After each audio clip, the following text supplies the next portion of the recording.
ہے پانچویں امام محمد ہے جن کا نام، باقر لقب سے جانتے ہیں ان کو خاص و عام، ہے علم میرے پانچویں آقا کا بھی غلام، ان کو سلام کرتے ہیں جبریل صبح و شام۔ اللہ ایک ہے پنجتن پانچ ہے۔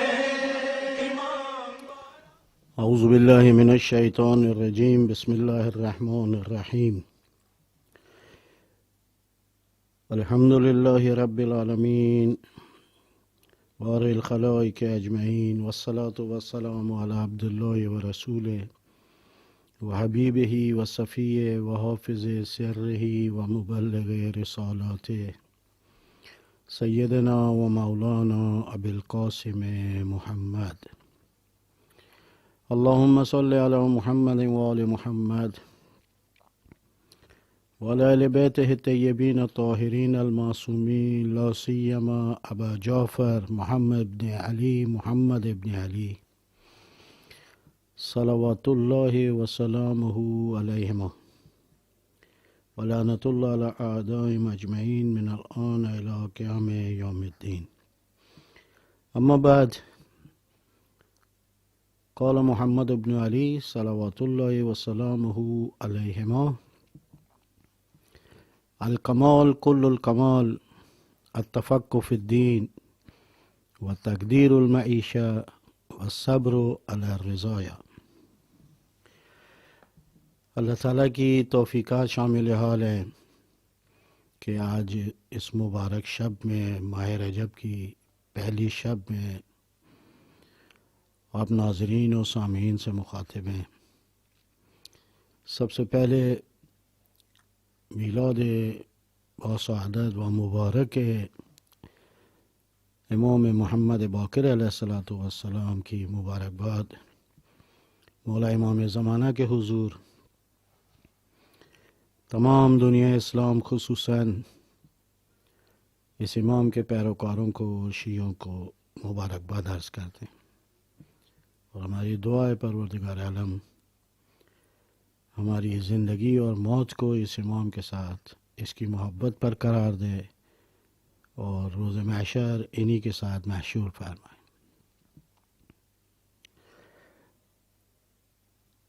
آج ان چار حرمت والے مہینے کے جن میں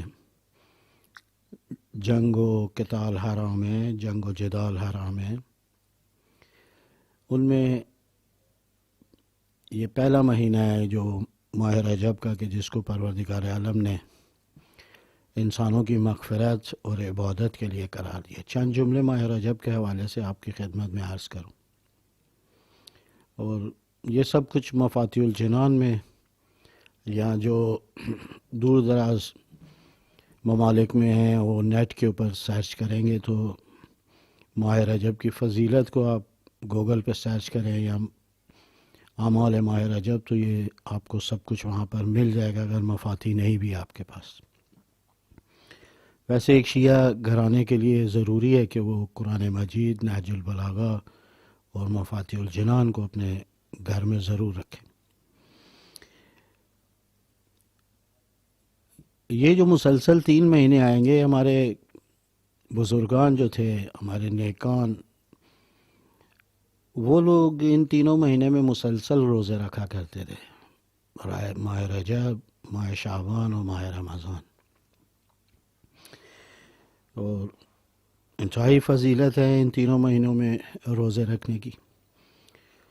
ان میں سے پہلا مہینہ ماہ رجب ہے، اور ان تینوں مہینوں کے نام دیے ہیں۔ پیغمبر اکرم فرماتے ہیں کہ ماہ رجب اللہ کا مہینہ ہے، یعنی اس کو منسوب کیا ہے پروردگار عالم کی طرف۔ ماہ شعبان میرا مہینہ ہے، اور ماہ رمضان میرے اللہ کے بندوں اور میری امت کا مہینہ ہے۔ اس مہینے میں خاص طور پہ روزوں کے لیے بہت ہی ثواب ذکر ہوا ہے۔ فرماتے ہیں کہ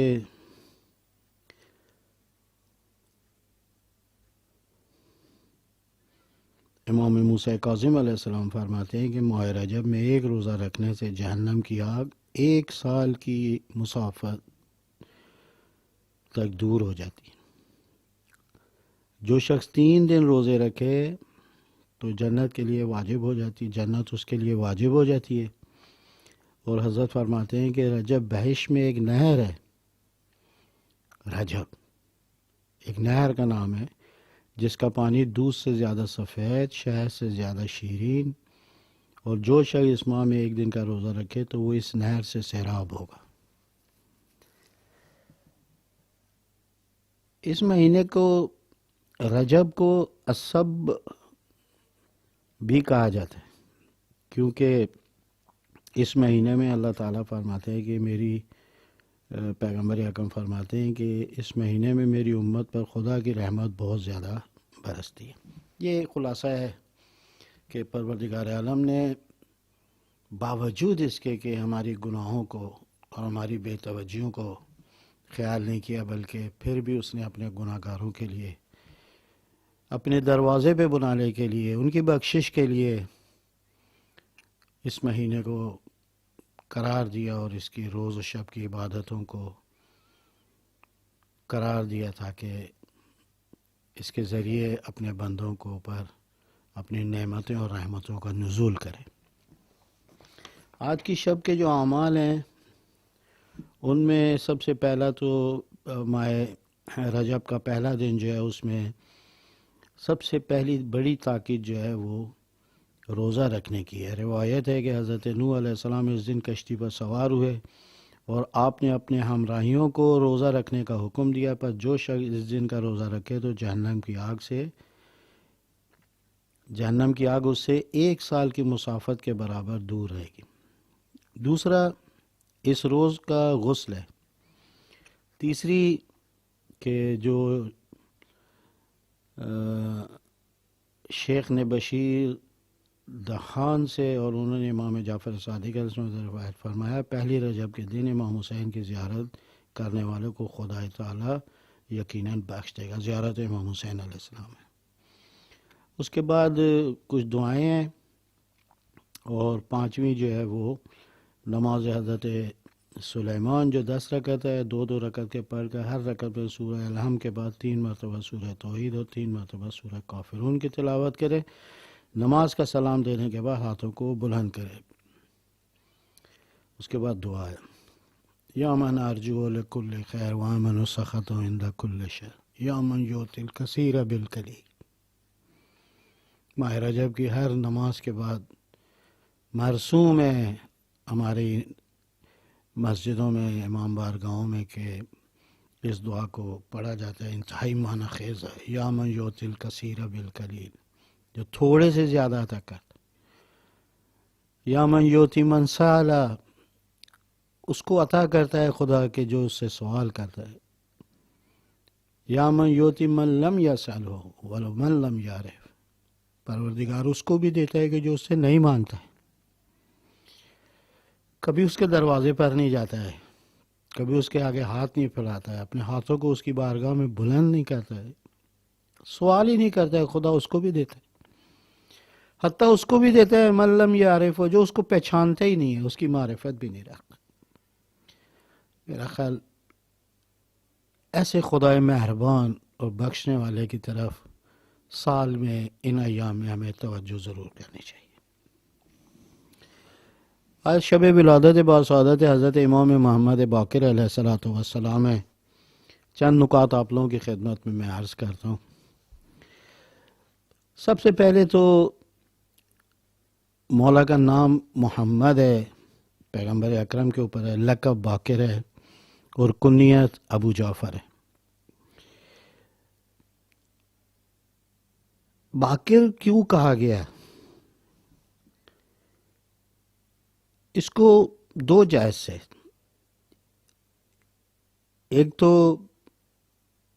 خطاب کیا باقر کے لقب سے، اور ایک پورا جملہ مولا کی شان میں ارشاد فرمایا جابر ابن عبداللہ الانصاری نے، کہ جب پیغمبر اکرم نے کہا میرے 5ویں نائب کو باقر کو میرا سلام پہنچا دینا، تو اس ملاقات میں جب کہا کہ مجھے ذرا اپنا چہرہ دکھائیں، اپنا رخ کا دیدار کرائیں، تو فرمایا کہ بے شک یہ کسی وسیع اور ولی کا رخ ہے. بالکل پیغمبر علی شباہت تھی مولا امام باقر علیہ السلام میں. وہاں جابر نے سلام پہنچایا. بعض کتابوں میں لکھا ہے کہ خود امام نے کہا کہ باقر وہ جابر وہ پیغام مجھے پہنچا دو جو میرے نانا نے مجھے پہنچا، آپ کے ذریعے بھیجا، آپ کو سلام کا ہے. یہ جملہ جو ہے اس گفتگو کے بعد جناب جابر نے ارشاد فرمایا، یا باقر انت الباقر حق انت الذی تبکر العلم بکرن. روئی کو جس طرح پینجا جاتا ہے، بالکل اس کا ریزہ ریزہ الگ ہو جاتا ہے. فرمایا کہ یا باقر، اے باقر، آپ واقعاً باقر ہیں، بالحق آپ باقر ہیں، اور آپ علم کو اس طریقے سے پینج دیں گے جیسے روئی کو پینجا جاتا ہے، یعنی اتنا کھول دیں گے، اتنا شکافتہ کریں گے اس کو آپ. دوسرا جو مقام ہے کہ جو سبت ابن جوزی نے اپنی کتاب میں لکھا، فرمایا کہ مولا امام باقر یہ بہت انتہا، وہ علمی مقام، اب یہ عبادت کا مقام. بکر السجود جبہتہ ای فتح و شکہ. کہ باقر کو اس لیے باقر کہا جاتا ہے کہ کثرت سجود کی وجہ سے امام علیہ السلام کی پیشانی جو ہے اس کے اندر ایک شگاف پڑ گیا تھا. یہ خود اس طرف متوجہ کرتی ہے آج ہم ان کے پیروکاروں کو کہ جن کا امام اس قدر عبادت کرتا ہو کہ بقول اردو زبان کے کہ ان کی پیشانی سجدوں سے پھٹ جاتی تھی. کس قدر سجدے کی ہوں گے. حالانکہ مولا امام سید سجاد علیہ السلام بہت کثرت سے سجدے کرتے تھے، لیکن ان کے لیے یہ جملہ نہیں. اور ایسا کیوں نہ ہو، دونوں طرف سے ہاشمی اور علوی ہیں، ماں کی طرف سے بھی اور باپ کی طرف سے. والد امام حسین کے فرزند ہیں اور ان کی والدہ فاطمہ مولا امام حسن علیہ السلام کی بیٹی ہیں. عجیب ہے یہ ازدواج اور یہ زوجیت کہ دونوں علوی اور دونوں ہاشمی ہیں. بڑے انسانوں کی مائیں بڑی ہوتی ہیں، انتہائی پاک کرامت، انتہائی مقدس، انتہائی عبادت گزار. مولا امام ششم فرماتے ہیں کہ میں نے ایک دفعہ دیکھا ہماری والدہ جو ہے وہ دیوار کے ساتھ سائے میں بیٹھی ہیں، تو دیوار اپنی جگہ سے ہلنا شروع ہوئی، کانپنا شروع ہوئی. میری والدہ نے فقط اشارہ کیا اور وہ اسی مقام کے اوپر ٹھہر گئی اور اسی جگہ پر ثابت ہو گئی، اسی جگہ پر قائم رہی. یہ کمالات ہیں، یہ خلوص ہے. اور یہ روایات میں موجود ہے کہ اگر مومن 40 روز اپنے آپ کو خدا کے لیے خالص کر دے، پروردگار عالم اس کے اندر یہ صلاحیت عطا فرمائے گا کہ کون و مکان کی ہر چیز اس کے اختیار میں دے دے گا، جو جس طریقے سے اس کو چلائے.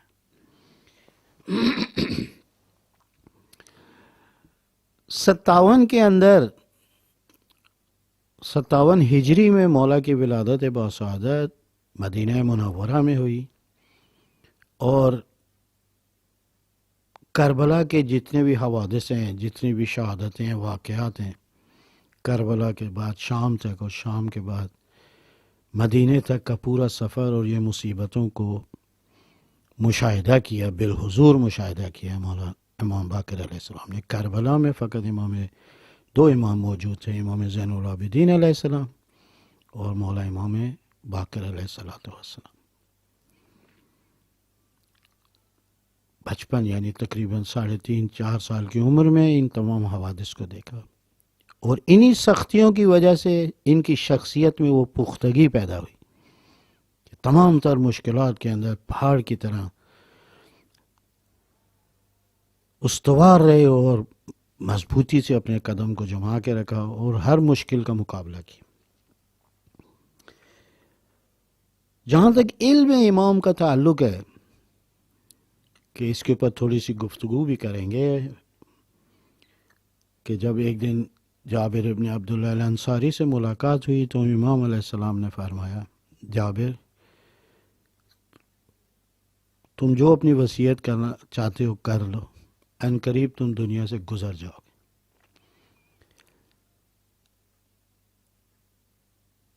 جابر نے کہا مولا آپ کو کیسے معلوم ہے؟ مولا نے فرمایا یہ جملہ ارشاد فرمایا واللہ یا جابر لقد اعطانی اللہ علم ما کان وما ہوا کائن الی یوم القیامہ۔ جابر خدا کی قسم اللہ تعالیٰ نے ہمیں تمام گزشتہ ادوار میں جو کچھ ہوتا رہا ہے اس کا بھی علم عطا کیا ہے، اور جو تا قیامت واقعات اور حوادث رونما ہوں گے اللہ نے ان کا بھی ہمیں علم عطا کیا۔ یہاں پر یہ مخصوص جملہ جو ہے وہ خود فقط امام باقر علیہ السلام سے نہیں ہے،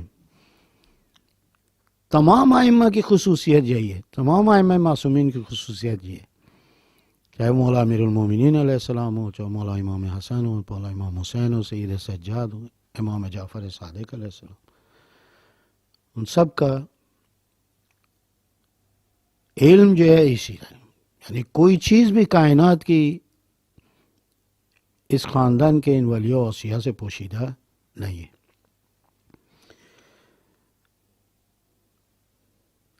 جہاں تک معجزات ہیں کہ میں اس کو بڑی تاکید سے عرض کروں گا کہ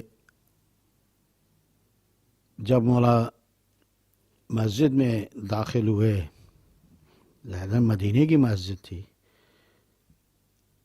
تو وہاں پر مولا نے اپنے ایک صحابی سے کہا ان سے پوچھو تم نے اپنے امام کو دیکھا ہے؟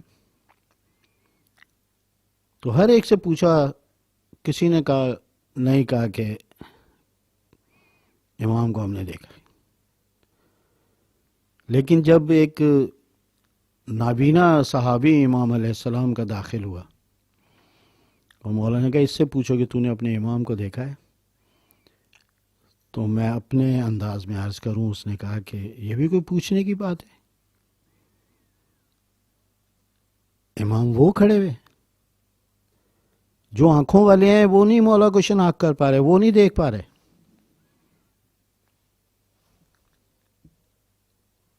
روز قیامت مولا امام زمانہ ہم اپنے دور کی ہم بات کر رہے ہیں، کتنے مقامات امام علیہ السلام گنوائیں گے کہ میں تمہارے قریب سے گزر گیا، میں نے تمہاری فلانی جگہ مدد کی، تم نے مجھے نہیں دیکھا، میں تمہیں دیکھ رہا تھا، تم سمجھ رہے تھے تم نے اپنے آپ کو بچا لیا ہے، میں بچانے والا تھا۔ یہی چیز اس بات کو واضح کرتی ہے کہ امام کو دیکھنا اور امام کی شناخت آنکھیں ضروری نہیں ہے، بلکہ معرفت ہے، دل کی نورانیت ہے کہ جس کے ذریعے امام علیہ السلام کو پہچانا جاتا ہے۔ فرمایا کہ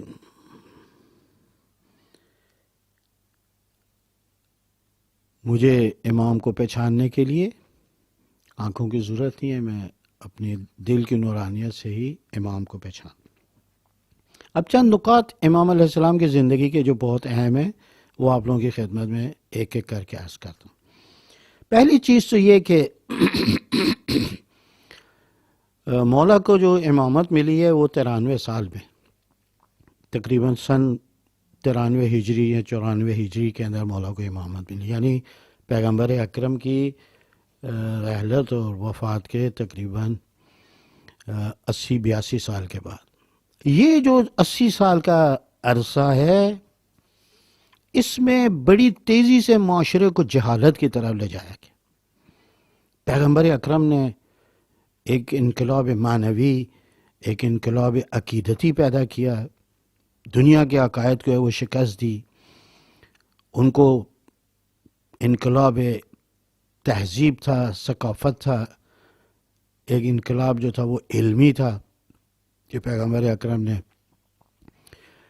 اس دور کے لوگوں کو بدنی طور پر بھی آزاد کیا اور فکری طور پر بھی آزاد کیا. ایک انقلاب عجیب تھا، اور سب سے زیادہ توجہ پیغمبر اکرم کی دو چیزوں کی طرف رہی.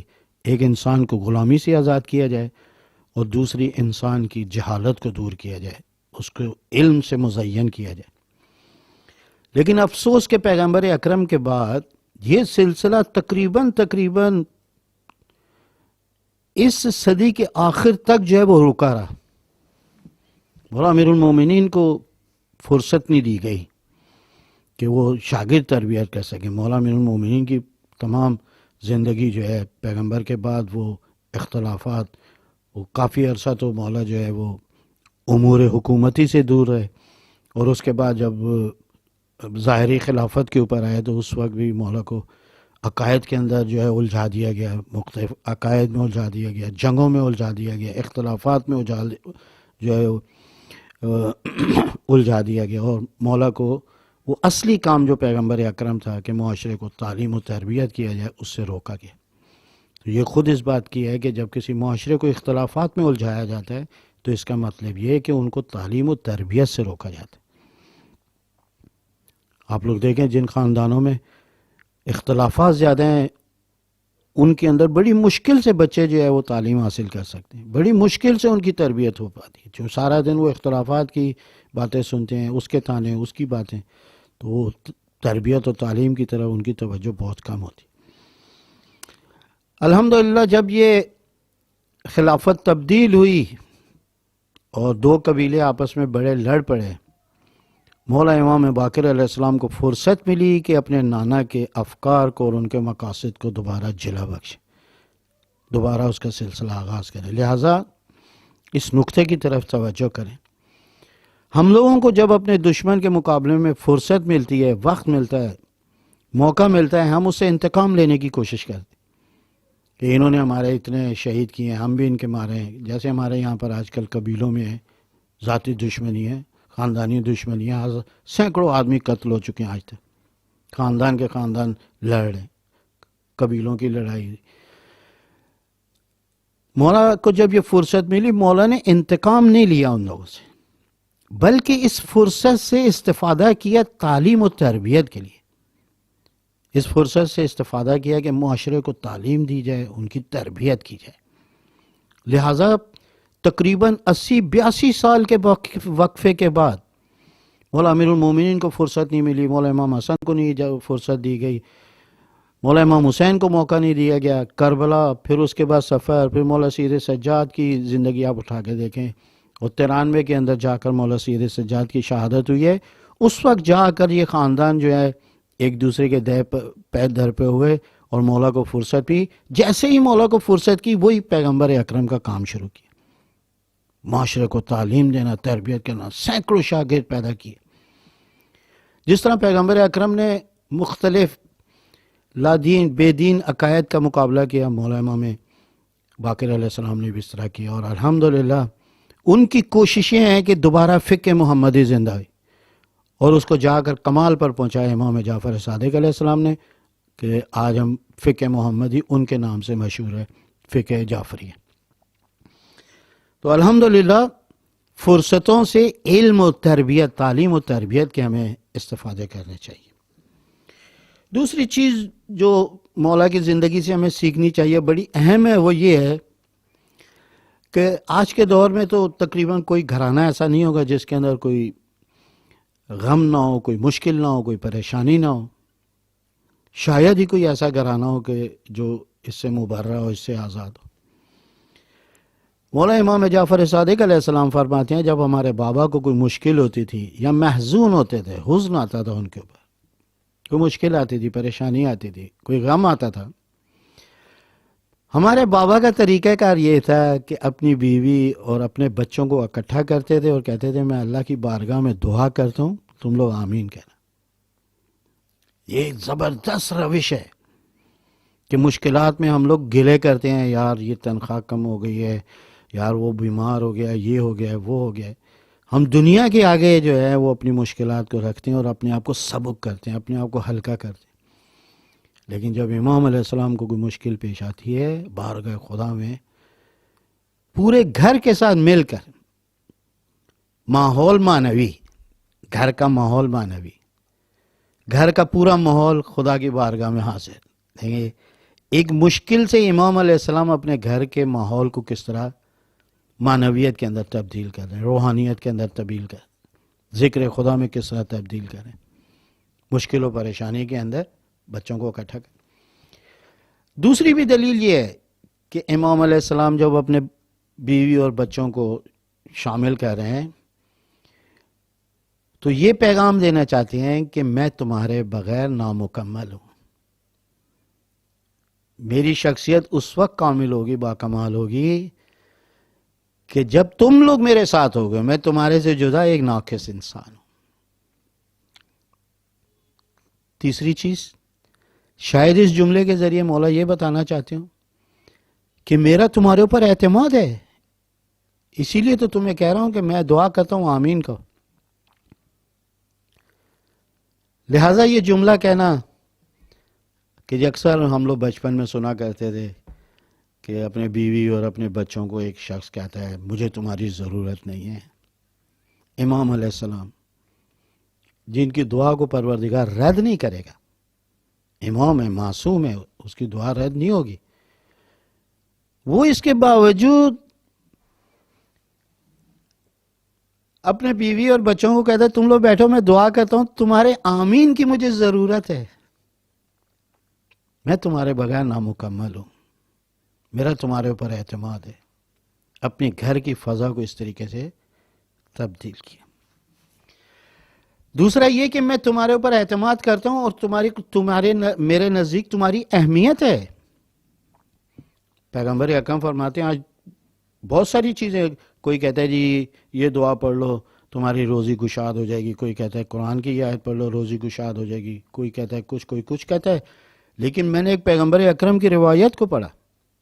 پیغمبر اکرم فرماتے ہیں جو شخص اپنے گھر کی خواتین کا احترام کرتا ہے اور ان سے محبت سے پیش آتا ہے اور جب گھر جاتا ہے ان کے لیے کوئی تحائف لے کر جاتا ہے، پروردگار عالم ایسے انسان کی روزی کو گشاد کر دیتا ہے، اس کی روزی میں اضافہ کرتا ہے. ہمارے معاشرے میں عورت کا احترام بہت کم لوگ ہوں گے جو اس طریقے سے کرتے ہیں. اور امیر المومنین کا جناب سیدہ کا احترام، اس کے پیچھے حکمتیں کچھ اور ہیں. پیغمبر اکرم جناب خدیجہ کو مرنے کے بعد بھی، جناب خدیجہ کے مرنے کے بعد بھی ان کو یاد کرتے رہے.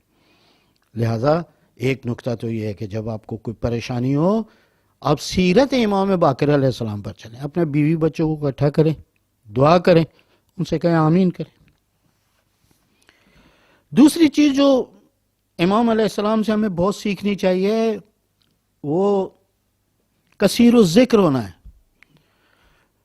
یہ بات میں اپنے دوستوں کو، اپنے اسٹوڈنٹس کو بھی کہتا رہتا ہوں کہ دیکھو ذکر کے لیے کوئی وقت معین نہیں ہے، ذکر خدا کے لیے کوئی جگہ معین نہیں ہے.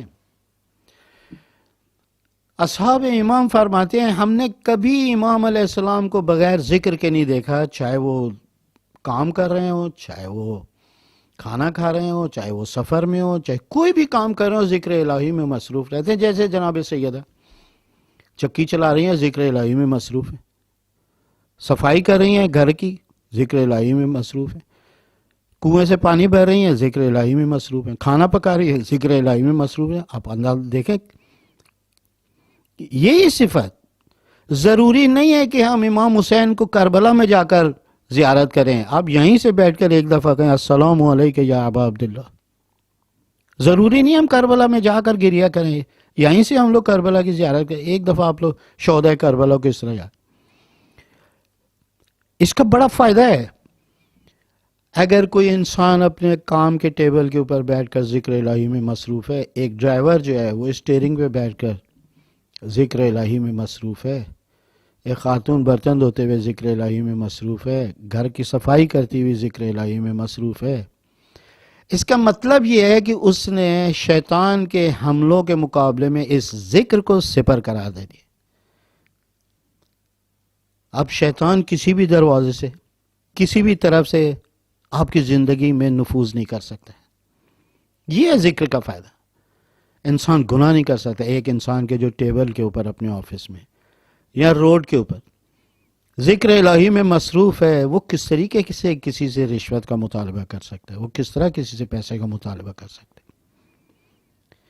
بلکہ ہم ان امور کو ذکر کے ساتھ ساتھ اس نیت سے انجام دیں کہ جب مولا امام زمانہ کی حکومت تشکیل پائے گی، اگر مولا کو کوئی آفس صاف کرنے والا یا کپڑے دھونے والا کی ضرورت ہو تو میں اس کے سامنے حاضر ہوں گی، مولا میں تیار ہوں اس کے لیے۔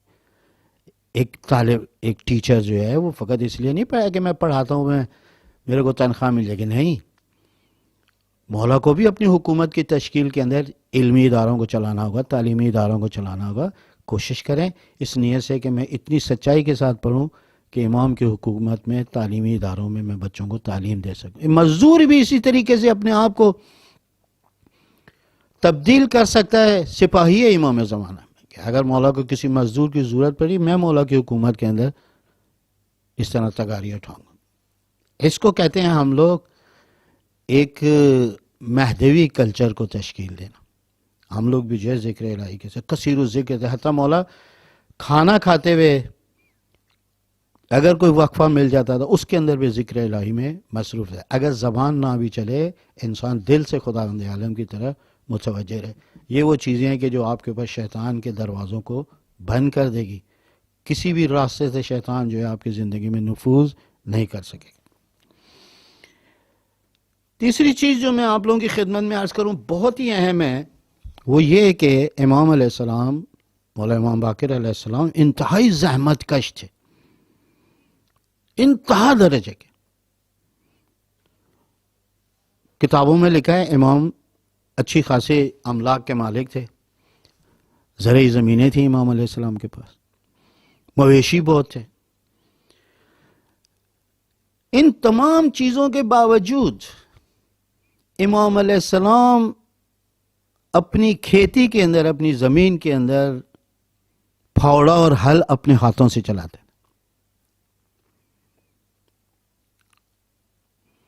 ایک گفتگو آپ لوگوں کی خدمت میں عرض کروں۔ منقدر، محمد ابن منقدر ایک شخص ہے کہ جو مولا کی زمین کے قریب سے گزر رہا تھا تو دیکھا ایک شخص ہے مقدس، پارسا، کافی عمر ہے اس کی، اور وہ شدید گرمی کے اندر اپنی کھیتی میں کام کر۔ یہ کچھ صوفی ذہن کا آدمی تھا۔ آپ لوگوں کو پتہ ہے کہ صوفیہ اکثر لوگوں سے دور رہتے ہیں، کام کاج سے دور رہتے ہیں، تنہائی کے اندر رہتے ہیں، جیسے چلے آپ لوگوں نے دیکھے ہوں گے۔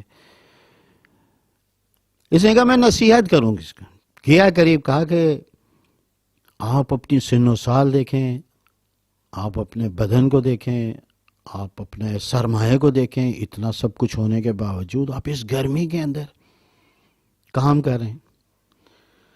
اگر اس حال میں آپ کو موت آ گئی، اس موضوع کے اوپر میں انتہائی توجہ آپ کی، تو خدا کو کیا جواب دو گے کہ میں اس عمر میں بھی مال سمیٹنے کے لیے کام کرتے ہوئے مر گیا؟ امام علیہ السلام نے فرمایا، کیا خوبصورت جواب دیا۔ مولا نے فرمایا اگر اس حال میں پروردگار مجھے موت دے دے، میں خدا کی اطاعت کرتا ہوا اور خدا کی عبادت کرتا ہوا مروں گا۔ عظیم ترین عبادت کو میں انجام دے رہا ہوں، اللہ کی عظیم اطاعت کو میں انجام دے رہا ہوں۔ کیا میرے لیے یہ کم ہے کہ مجھے اس کام کے ذریعے اللہ نے تمہارے جیسوں کے سامنے ہاتھ پھیلانے سے روک دیا؟ اگر میں نہ کماتا ہوتا میں دنیا کے آگے ہاتھ پھیلا رہا ہوتا۔ یہ ایک درس ہے امام کا کہ انسان کو اپنی ہمت کو کتنا بلند رکھنا چاہیے۔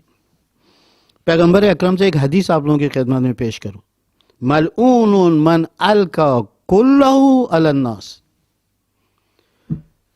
پیغمبر اکرم فرماتے ہیں خداوند عالم لعنت بھیجتا ہے اس شخص کے اوپر کہ جو اپنی زندگی کا انحصار دوسروں پر رکھے،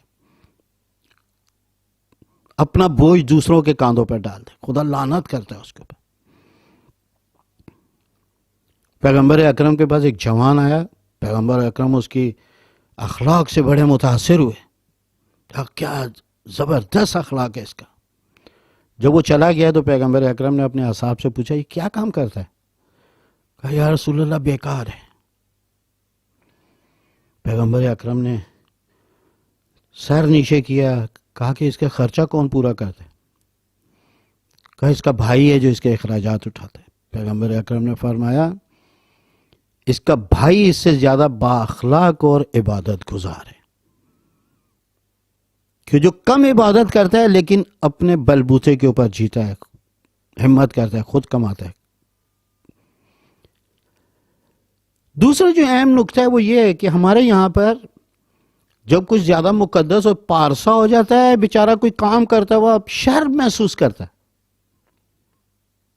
میں کام کروں، ہاتھوں میں اس کے لرزے ہیں، سنگڑ جاتا ہے، چل نہیں پاتا ہے، مصلے پر کھڑا ہے، لوگ اس کو عبادت گزار سمجھتے ہیں۔ لیکن امام علیہ السلام نے فرمایا کہ تقدس، زہد و تقوی اپنے مقام پر، زہد و تقوی کا تقاضا یہ ہے کہ انسان مستقل ہو کر اپنی ہمت، اپنی کوشش سے درآمد کرے، کمائے، اس کے ساتھ زندگی کرے۔ جیسا مولا امیر المومنین سے جو زیادہ تو امام المتقین ہے، اپنی زندگی کا انحصار لوگوں پر نہیں رکھا علی نے کہ میں امام ہوں لا کر میری مدد کرو، نہیں، خود کماتے تھے۔ حتیٰ میں نے تو ایک کتاب میں پڑھا کہ امام علیہ السلام، مولا امیر المومنین علیہ السلام 3-4 گھنٹے الگ سے کام کرتے تھے اور جناب سیدہ کو کہتے تھے یہ والا پیسہ میرے بچوں کو نہیں کھلانا۔ کہ علی وہ کیوں؟ کہا یہ بچے پیسہ جو ہے میں نے اپنے بچوں کے لیے کمایا ہے، اور یہ والے جو پیسے ہیں میں نے غریب اور مسکین اور بیواؤں کے لیے محنت کر کے کمائے ہیں، یہ میں ان کو۔ کوئی ہے دنیا میں ایسا شخص کہ جو دوسروں کے لیے مزدوری کرے، دوسروں کے لیے کام کرے، دوسروں کے لیے کمائی کرے؟ چند روایات آپ لوگوں کی خدمت میں عرض کروں اسی ہمت کے اوپر۔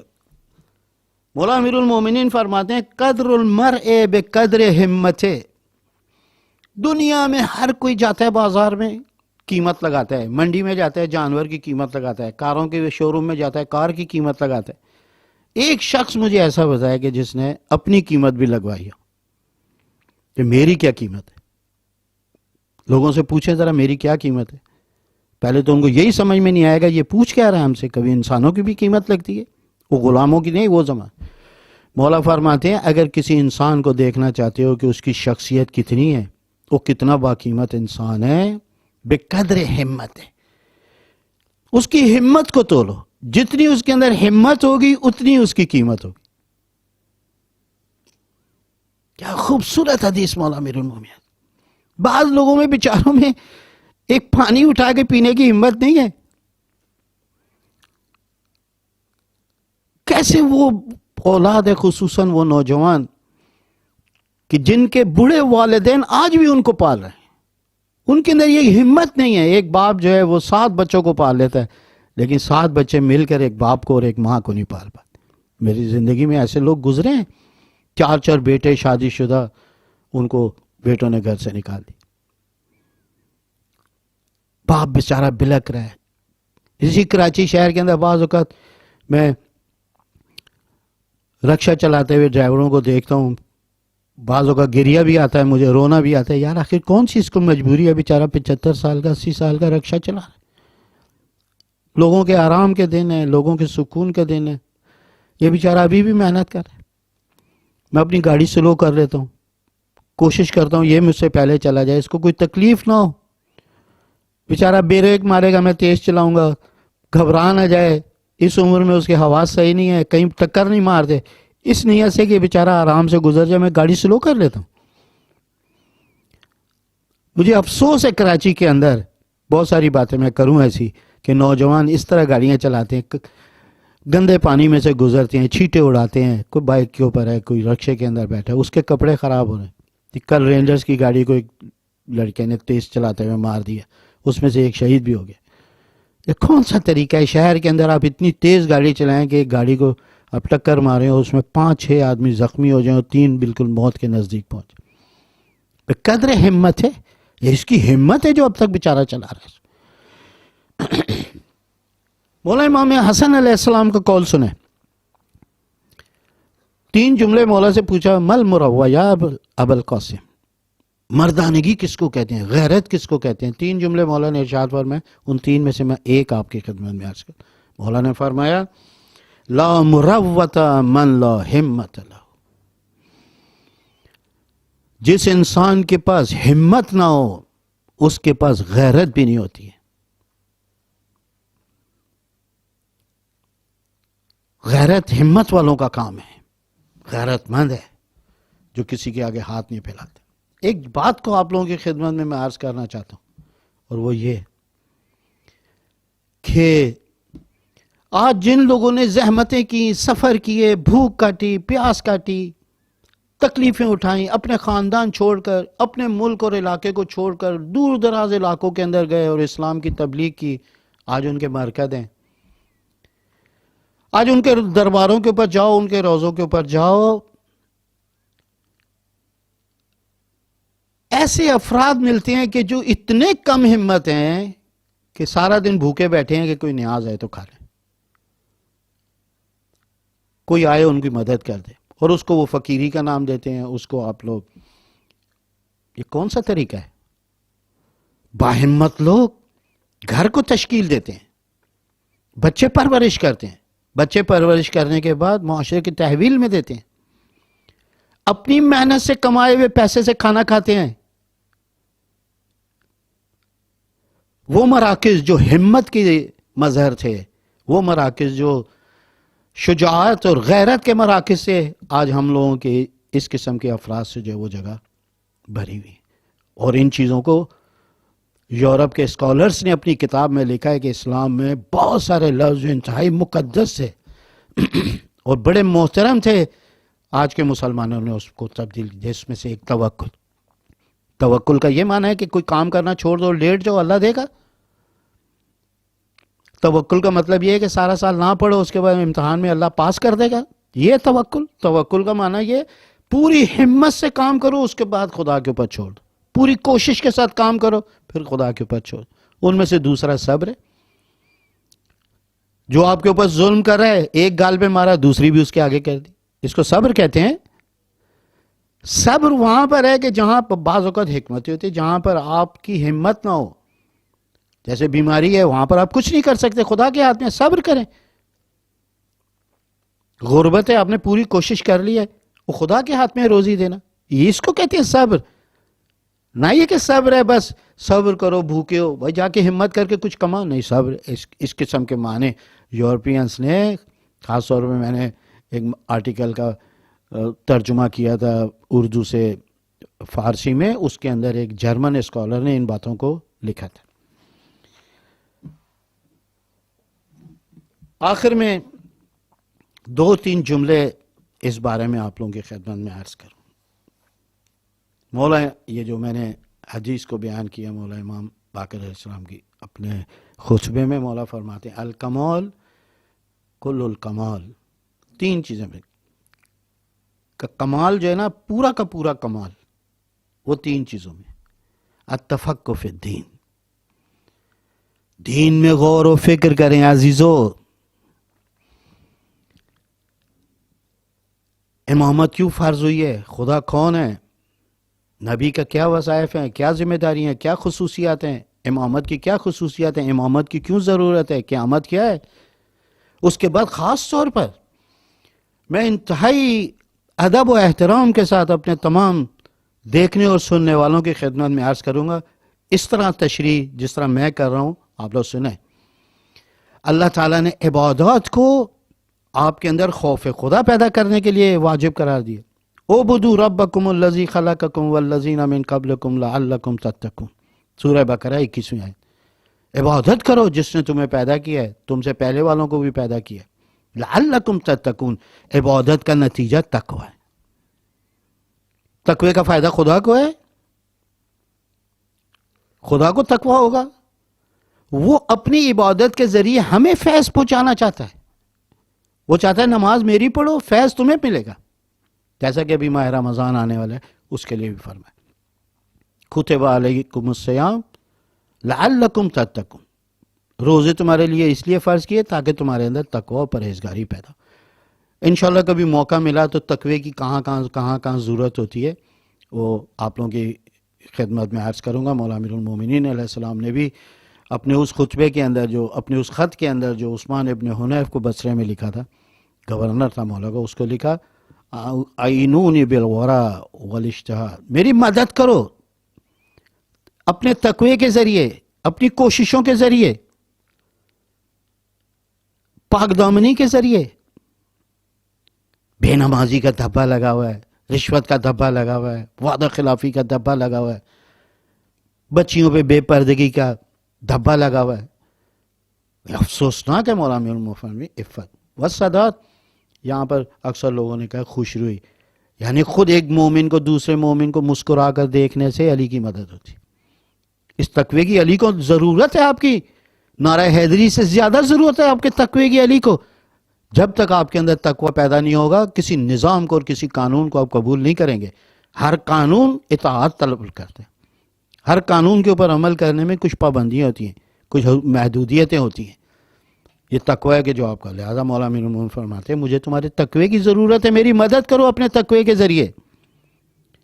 جد و جہد، یہ کہا کہ ہم لوگ جو اس کو جد و جہد لفظ استعمال کرتے ہیں، ادھر مولا نے اس کو جہاد سے کہا۔ جہاد کا مطلب یہ نہیں جا کے میدان میں لو، جہاد سے مراد یہ کہ میری مدد کرو جہاد کے ذریعے، یعنی جتنی اللہ نے تمہیں طاقت دی ہے، جتنی تمہیں صلاحیت دی ہے، اس کو استعمال کر کے کام کو کرو، یہ علی کی مدد ہے۔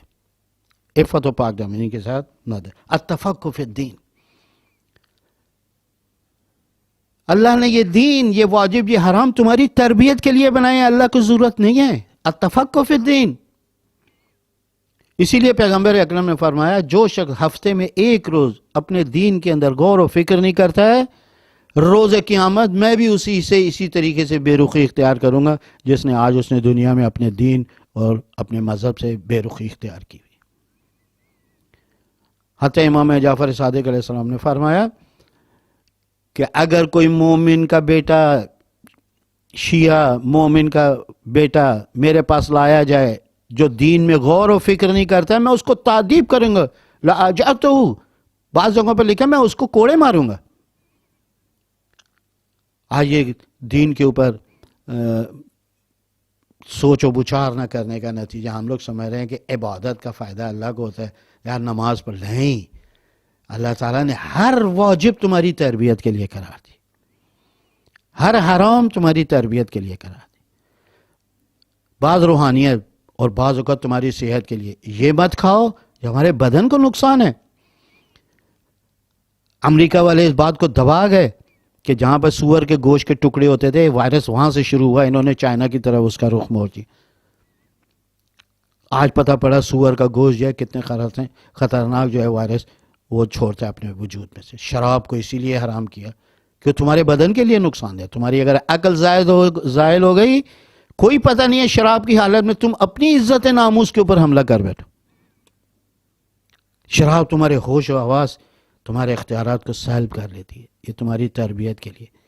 دوسری چیز جو مولانا نے فرمائی وہ یہ تقدیر المعیشہ۔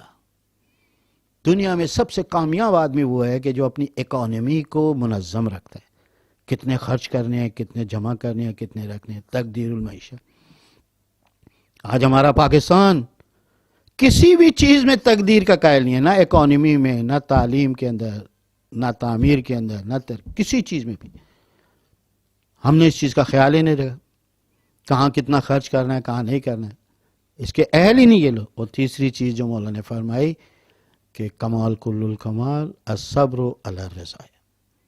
عزیزو، اگر آپ یہ چاہتے ہیں کہ آپ کی دعائیں بارگاہ خدا میں جلد سے جلد قبول ہوں، اپنی پورے پریشانیوں کو اپنے جیسے افراد کے آگے نہ کھولیں، نہ رکھیں، ان کے آگے اپنی دکھ و درد بیان نہ کریں، ان سے تو کچھ ہونے والا ہی نہیں ہے۔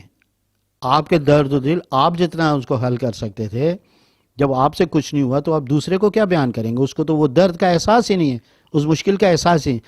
لہذا سب سے اچھا طریقہ ہے کہ انسان اپنے دکھ و درد کو بارگاہ خدا میں جا کر، کہ جہاں پر شائستہ بھی ہے، جتنا آپ جائیں گے بارگاہ خدا میں اتنا آپ کا عزت و وقار بڑھے گا۔ جتنا آپ دنیا کے سامنے جا کر اپنی مشکلات و پریشانیوں کو بیان کریں گے، آپ کے لیے ذلت و رسوائی ہوگی۔